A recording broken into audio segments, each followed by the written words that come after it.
Hey there, this is Levi from Masculine Intuition Readings, and today I got a lovely gift from a friend, namely the Spiritsong Tarot by Paulina Cassidy.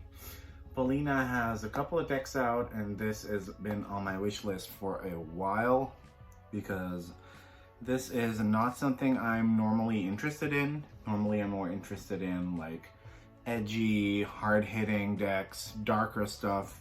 But this just has a lovely gentleness about it.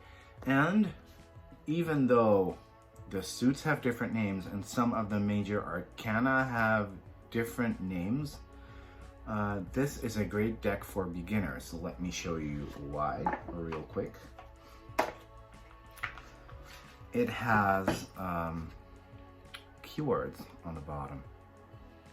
And that is very, very handy for people who are trying to start reading tarot cards. I didn't start with tarot myself. I started with Oracle because that usually gives you a lot more to work with than just the name of the card, usually.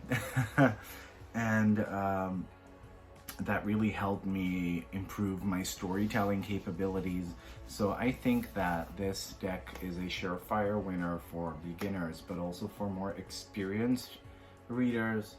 It's a lot of fun. It's been out there for a while, but this is amazing. And let's cut to the chase. I recorded a lovely flip through, which I'm going to show you guys right now. Bye bye.